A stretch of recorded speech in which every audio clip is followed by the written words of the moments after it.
Bismillahirrahmanirrahim. Assalamualaikum warahmatullahi wabarakatuh. Ahli-ahli Yang Berhormat Ahli Majlis Masyarakat Kerajaan Negeri, Yang Berhormat Adun Buluh Gading, CEO TI dan CEO 1 dan seluruh rakan-rakan media yang hadir pada hari ini. Alhamdulillah, pada hari ini adalah penyerahan cek berjumlah 1.6 juta kepada Kerajaan Negeri untuk pengurusan air oleh syarikat kumpulan syarikat dalam Terengganu Incorporated dan juga gimik penyerahan air.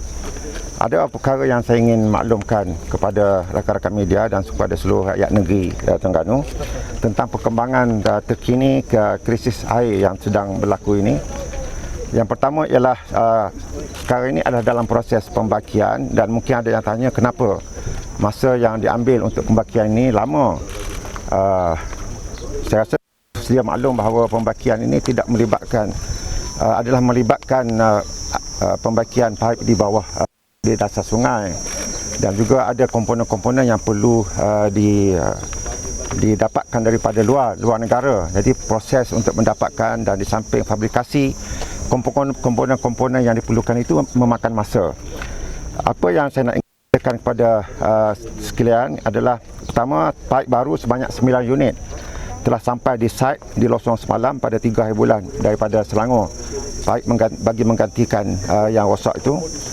Yang kedua, baki 33 unit lagi akan sampai secara berperingkat sehingga Selasa ini. Jadi semua ada 41 paip yang akan sampai secara berperingkat.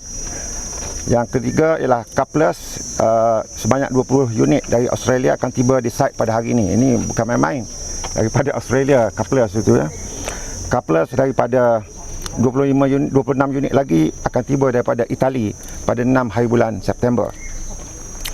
Kerja-kerja fabrikasi collars dasar laut juga sedang disiapkan selari dengan kerja fabrikasi pipe. Kerja-kerja penyambungan akan dimulakan di daratan di sebelah Losong pada hari ini.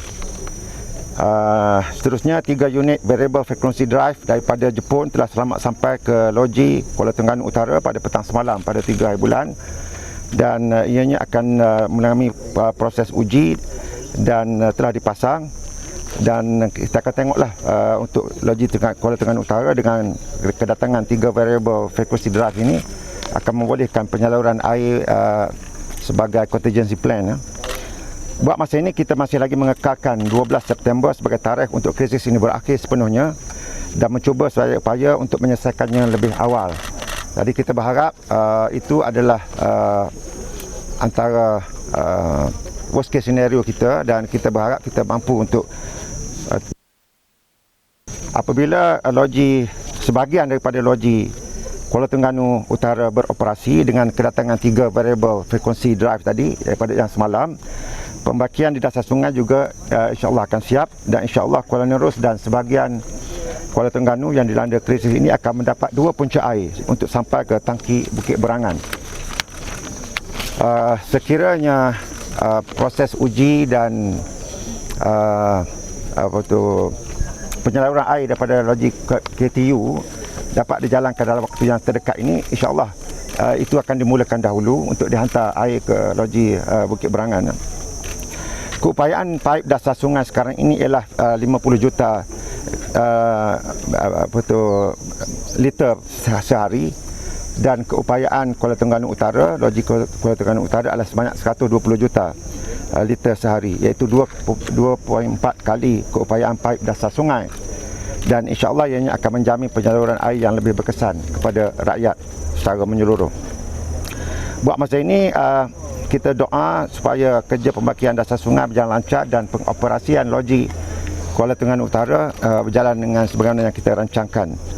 Selain daripada itu, dari segi cara kita nak menyampaikan air kepada rakyat ini, kekuatan aset agihan air kepada rakyat sekarang ini ialah melalui 11 lori tangki jumbo 40,000 liter, yang kedua 19 lori tangki 5,000 liter, 6 lori tangki dari PBT, 357 tangki statik, dan 152 pilih air, dan 79 mobile team. Ini digerakkan secara menyeluruh oleh Yang Berhormat Adun, JPKK, Jabatan Amal, syarikat-syarikat air dan sukarelawan dari semua peringkat Saya juga mengambil kesempatan pada pagi ini untuk mengucapkan terima kasih kepada semua kumpulan GSC Terengganu Inc, 1 TDM Berhad, Epik Berhad dan Ladang Rakyat Terengganu yang telah menyumbang keseluruhan jumlah yang kita sama-sama saksikan dalam cek pada hari ini. Jadi kita doakan agar krisis air ini berakhir dengan segera dan more permanent solution dengan adanya loji Terengganu Utara. Saya diharap tidak akan menyebabkan krisis yang lain berlaku. Okey. Satu dulu, mana yang kali ini pembaikan secara Pembaikan dan dulu ialah mild steel pipe yang ada itu di welding dan dia letak clamp di dasar laut. Apa yang ada sekarang ini ialah dibuat sedikit modifikasi di mana digunakan HDPE dan disambungkan dengan pipe ini melalui konektor dalam bentuk Y yang sebahagiannya di dalam air dan satu dalam air dan satu lagi di darat. Jadi ini akan diturunkan secara en blok dan ianya diharap lebih tahanlah sebab HDPE dia more flexible berbanding dengan mild steel. Jangkaan tu bila boleh siap? Sebenarnya saya sebut tadi kita berharap by 12 hari bulan. Cuma semua pihak yang sedang melakukan pembaikan sekarang ini seperti satu dan kontraktor yang terlibat juga pihak di loji KTU cuba untuk lebih awal daripada itu. Tapi kita tak berani janjilah. Sebab itu kita meletakkan tarikh 2 hari bulan sebagai tarikh yang lebih yang munasabah. Jadi, untuk semua. Macam mana nak pastikan apa di sini tidak berlaku lagi? Mungkinlah pasnya pada aktiviti ambil pasir ke?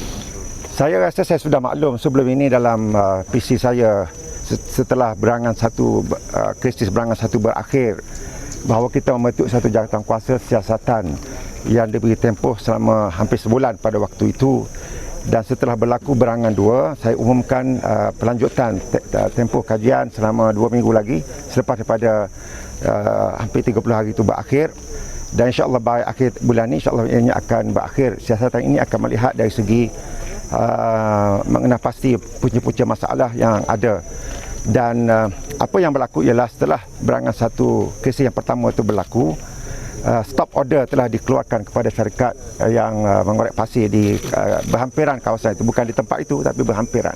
Jadi sehingga daripada awal bulan Ogos hari itu tidak ada lagi aktiviti korek pasir di situ. Jadi kita tunggulah laporan daripada jawatan kuasa siasatan untuk menentukan tindakan selanjutnya yang boleh diambil. Ini siasatan berapa peratus? Boleh kira lah kalau ada lebih kurang ada dalam hampir sebulan, ada 3 minggu lagi kita boleh kira lah, insyaAllah. Syarikat tu dah beroperasi berapa lama? Itu kena cek dulu lah. Okay. Jadi satu lagi apa? Dulu bercakap apa yang kita akan masuk fasa ketiga akhir Ogos atau awal September. So bayangkan bila pasal ni dah awal September. Dari segi penggunaan, dia ada beberapa kriteria threshold indicator yang saya rasa saya pernah sebutkan sebelum ini yang menentukan boleh berpindah daripada satu fasa kepada satu fasa yang berikutnya. Dan alhamdulillah dari segi vaccination rate di Terengganu kita ini kita sudah mencapai tahap fasa 3. Cuma ada kekurangan dari segi ICU, kesediaan ICU untuk menampung bilangan katil dan readiness of ICU yang menyebabkan kita tidak lagi buat masa ini belum lagi, tapi kita membuat projection bahawa insyaAllah dalam sebelum akhir bulan ini dalam tempoh seminggu 2 ini insyaAllah kita akan boleh keluar masuk ke fasa 3. dari segi jangkitan dalam negeri, situasi sekarang membaik ke ataupun macam mana? Yang terbaik untuk mengawal penularan daripada makin buruk, makin kronik, dan bersama dengan kerjasama dengan seluruh agensi kerajaan, ahli-ahli yang berhormat telah melakukan terbaik dan terkawal. Tapi nampak kes yang semalam sampai mencecah 900. Sebab apa boleh jadi yang tinggi?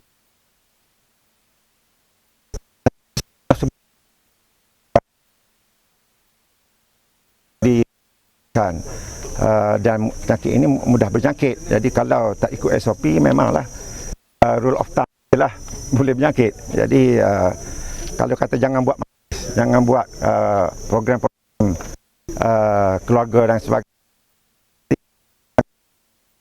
juga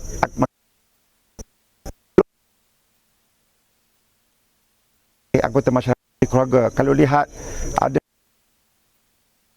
majlis bukan retas, kena maklum kata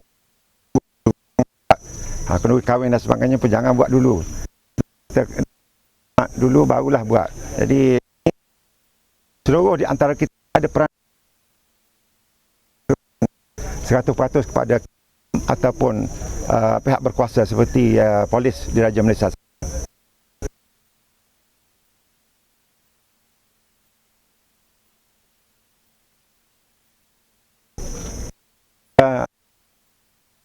Keluar daripada fasa 2 kata ICU mesti kurang daripada lebih kurang kita pada tahap beberapa tahap kurang daripada situlah. Penggunaan katil ICU itu memberi gambaran tentang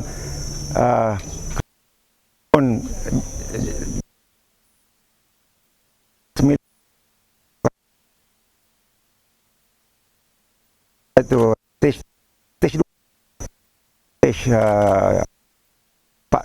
ini sangat minimal lah.